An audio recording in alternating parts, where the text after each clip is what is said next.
All right, so this is part two. Part two. Yeah, we got cut off.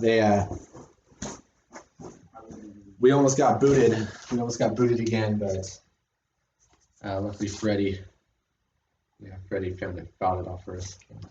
Okay, so fact, Scott. What do you think a fact is? Something that you can prove. Yeah, man, I'm so glad you gave that. I'm so glad you get it. Something that you can prove, right? And Stephen, would you? So why is something that you can prove? So remember, okay, something that you can prove, something that can always be, or something that we have evidence for. Um, these are the two understandings of fact that I get every single semester, right? And there's a long history as to why we in this present moment give that understanding of a fact, okay? But remember that we're trying to give the realist definition of facts, right, of truth, and that is going to need a more objective definition of a fact, a more object-oriented definition of fact, one that cannot include proof. So here's fact. One that is not going to have proof or evidence. Stephen, so I need you guys at home to really pay attention to this, okay? Why do we not want our definition of fact to have anything to do with proof or evidence? It's not that, so what I'm not asking is, or what I'm not trying to make the case for, is that proof and evidence have nothing to do with the facts. That's not what I want at all. That's not what anybody wants, right? Except for weirdos, right? And there are those weirdos out there. If you're watching this and you understand what I'm saying, then you know I'm kidding, okay? Partially. What I'm asking is, or what I'm trying to point out is that we do not want our definition of fact to have anything to do with proof and evidence. Not that we don't want proof and evidence to have nothing to do with the facts, but that we don't want the essential definition of a fact to include proof and evidence. And why not, Stephen? Because evidence doesn't necessarily point to how things actually are, but maybe it's like breadcrumbs around a thing, or that might lead to something. Yeah. No, you meant your analogy is capturing the spirit of the answer. But now I want like an answer. Evidence is offering to private interpretation. Almost, yes. So like what? That's subjective. What? Yes. Okay. Evidence is a matter of subject. And what does that mean? What does it mean to say that evidence and proof are a matter of subject?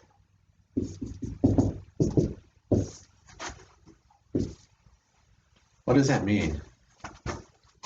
Well, I was saying, so like they're subjective. They're like, it's up to me to interpret what they Perfect. mean. Pause right there. Yeah. It factors me into the. Yes, 100%.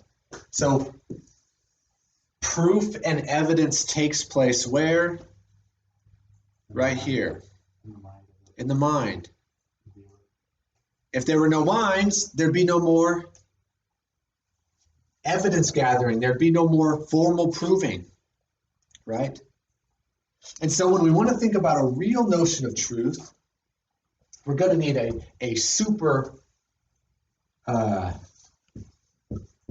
objective understanding of the facts. And it's not that there's nothing objective about proof and evidence, but that the facts have to be able to stand on their own And so because of this, because we want facts to be essentially objective, we're going to define the facts as the way the world is. There we go. The way the world is. And by world, I don't mean Earth, right?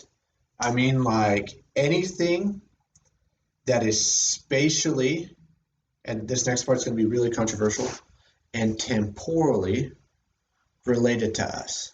So anything that's related to us in this actual space and time. Anything that's in this space and time is going to be a fact. Okay? It's going to be a fact of this world, right? So the way the world is, the way, okay? So this right here, this is a whiteboard. This whiteboard is one of the pieces of our world, right? This whiteboard is what helps give us the full picture of the facts.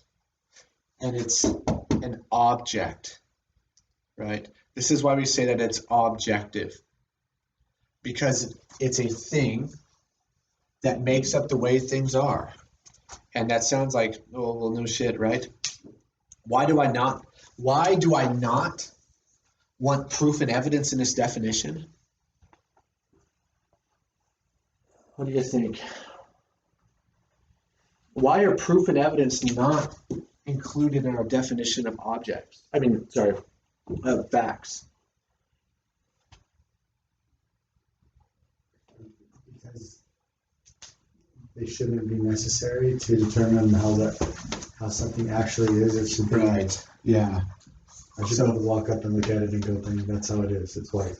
So this is the world, and I'm putting the A here to show that it's actually how the world is, as opposed to just a possible way the world is. Okay? So it's not just that, that it has to be possible for the way the world is for something to be a fact. It's that it has to be possible, but also it has to actually be that way. So it's not a fact that Abraham Lincoln was our second president.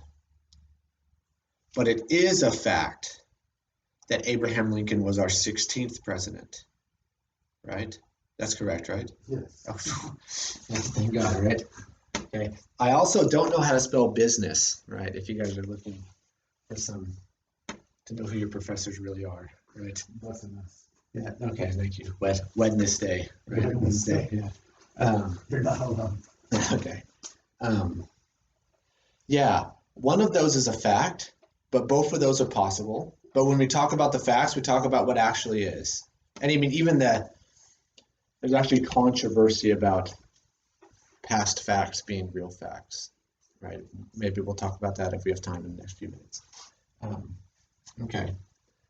Yeah, I mean, this understanding of fact without proof and evidence is essential for our understanding of science. 100%, right? So science gets birthed from this understanding of what reality is. So reality is all that is. And if something is not that way, then it doesn't constitute a fact. Okay? It's not a fact that I'm wearing a blue shirt. Why? You're not. Because I'm not. Now, you notice that when you gave an explanation for that, you did not say, because I don't see you're wearing a blue shirt. Why? You don't need to, because that's not a part of the story.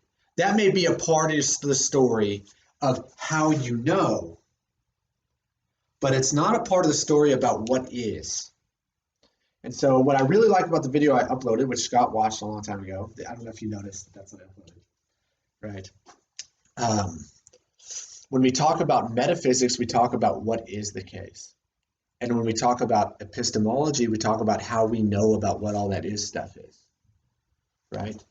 Proof and evidence is about the epistemology of what is. But when we talk about what is in itself, we're talking about the facts.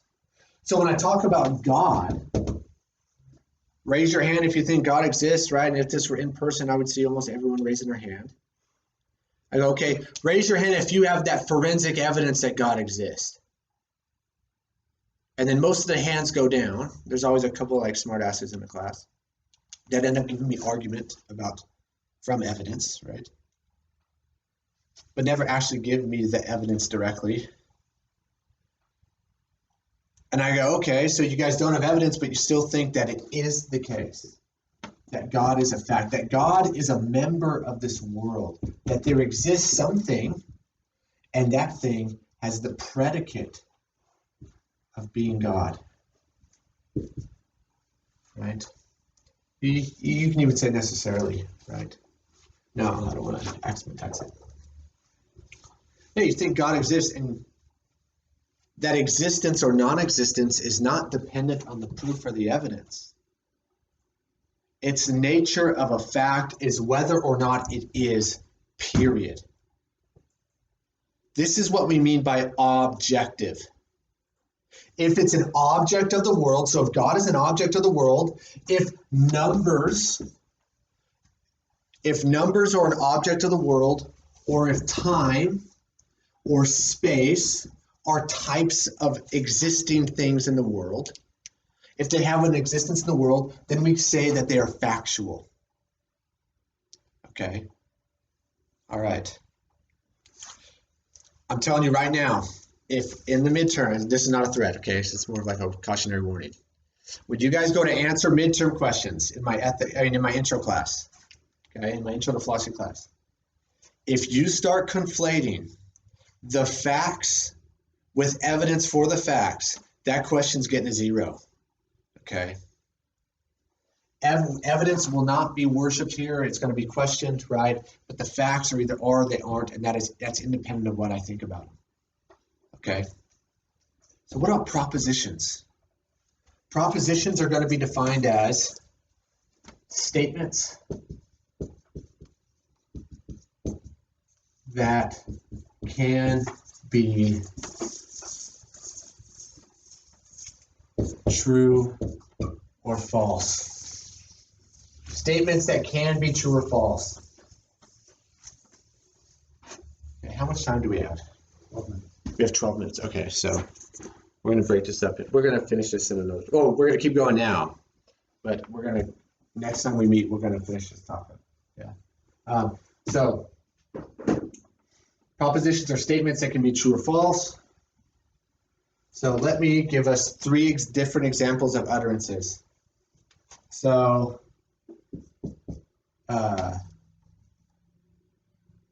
let's see here. Did you go to the store? Question mark. Go to the store. Exclamation mark. I went to the store, period. Okay, so defined a proposition here as a statement that can be true or false. Did you go to the store? Question mark. Is that a proposition? No. Why not? Because it can't be true or false. Yeah, because it can't be true or false. It's a question. Okay. How about this? Go to the store. Can that be true or false? No. How about this? I went to the store. Can that be true or false? Yes. Notice I'm not saying, is it true or false? I'm saying, can it be true or false? Yes. Okay, how about this? Rap is the best music. Exclamation point. Rap is the best music. Can this statement be true or false? Yes. Scott, what do you think? Can this be true or false? DJ Khaled, we the best, right? I suppose so, yeah, it could be true or false. Yeah. Okay. I'm gonna come back to this in a second. That's actually a weird one for me because it is a statement.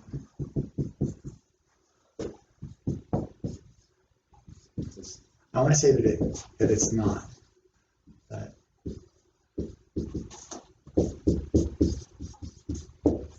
Vanilla ice cream is the best flavor. Let's see here. Vanilla ice cream is the best flavor. Stealing is evil. I'm saying no. Are these propositions? they're not propositions because they can't be proven to be true or false. Oh, pause right there. Pause. Oh, Pause. Okay. Stephen, who you can't see, right, says that these right here are not propositions because they cannot be proven to be true or false. Now, I'm going to be super analytic here. Now, Stephen said something that almost everyone says, and this should be the problem you're running into. If you're not running into this problem in your head, if it's too obvious, I don't know, then you're probably not engaging in the way we typically talk about things in a real way, I think. But there should be a typical mistake being made here, but it is a mistake. It is wrong, the mistake that's being made. At least when we talk about truth being something real, we're talking about something wrong here. There's nothing in this definition on the board that says that proof and evidence has to be involved here. We are not going to include proof or evidence at all in these definitions. And this is what we need to get away from. This is that scientificism worshiping that we've been grown into. Okay, so then they are propositions. They are propositions because they can be. The sentence is supposed to function as true or false. The sentence itself, the statement, is supposed to either function as true or false. Now notice the definition here doesn't say that it is true or false. It just says that the utterance, the statement, the meaning behind the sentence is supposed to be true or false.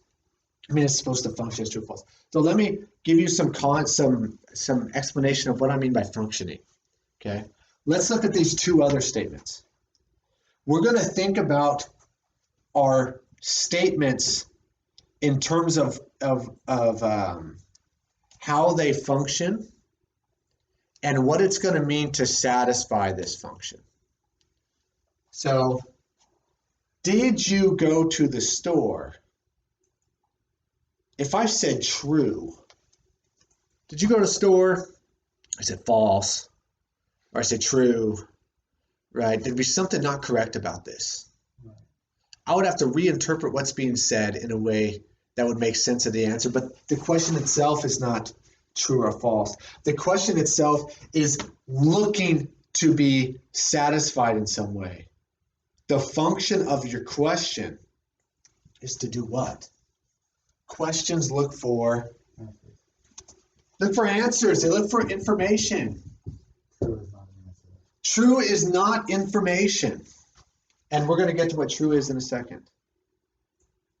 True is not information. These things look to be satisfied. And how are they satisfied? They're satisfied by info. They're satisfied by answers. Now, answers take the form of what? They always take the form of no, not of facts. They always take the form of propositions. Right, because they can All, and it's like this. Did you go to the store? And you go, well, didn't I go to the store? Right? What's the first thing you want to say? Well, you want to say F off or something, right? Why? Because I'm not answering your question. Yeah. You say yes, colon, I went to the store. Right, and that's a proposition. That's a proposition. Yeah, true. Okay. Now, Falsely liar. because this dialogue is going to be cut in half, you guys are going to miss like the final clue for why we're doing all this crazy philosophy of language stuff, but it's going to pay off big time next week. Yeah.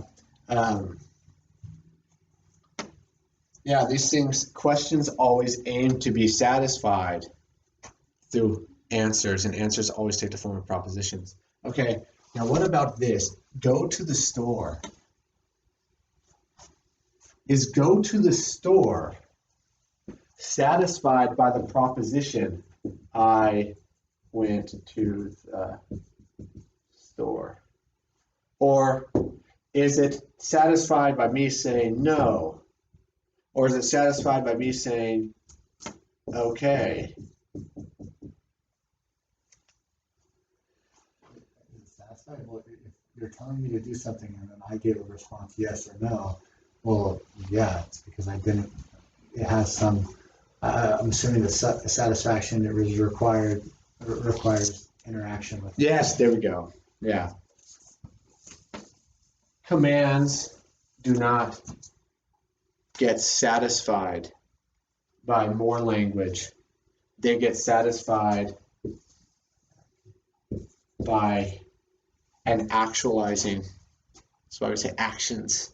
Actualizing by an actualizing in the real world. Go to the store. This statement isn't satisfied by true or false. It's satisfied by you getting your lazy butt out the door and going to the store. Right? Get out of my room. Right? That's not satisfied by true and false. That's not satisfied by answers. This is supposed to be satisfied by what? By you getting out of the room. Right? So then what makes this difference? What satisfied I went to the store? What satisfies this?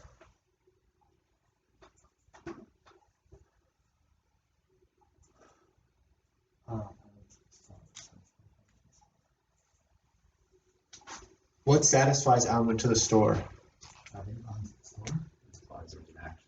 No. Doesn't it? So I want you guys to be more. Yeah. Okay, you guys are both circling around the answer. But it's true that I went to the store? Okay, don't say true. I'm sorry. Well, That what? that it's a fact that I went to the store? Yeah, there we go. Because that's how it actually is. Yes. Say that one more time. Because that's how it actually is. Say it one more time. That's how it actually is. Yes. Propositions are satisfied. They're satisfied when the world is as they say it is. Okay? I went to the store is supposed to represent how that world is. So let's say I went to the store. I say this. Okay. I say this. Now let's pretend like I didn't go to the store. Did that statement do its job in an ideal setting? In an ideal setting, the propositions are here just to represent the world.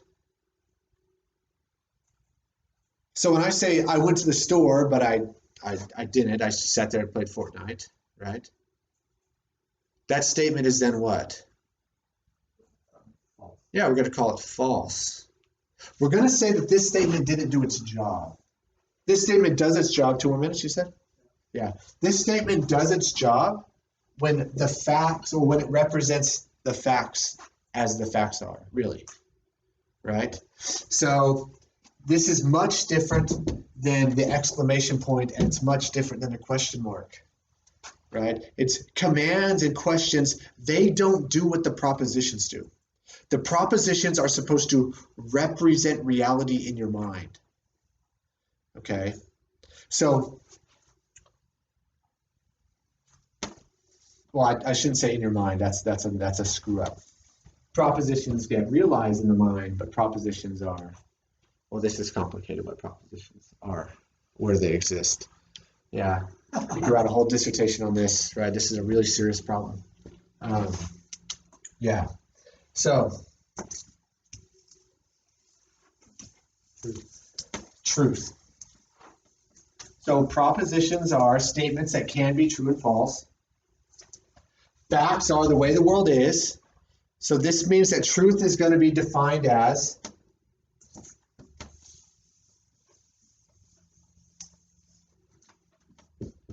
the positive value of a proposition. So truth is going to be a special term we give propositions that do their job. Propositions do their job when they match reality. When a proposition matches reality, we give it a thumbs up. Good job, proposition. You did what you're supposed to do. We're going to call you a fancy word like truth. If I say, today is Monday, which it's not, it's Friday. So here's the world over here.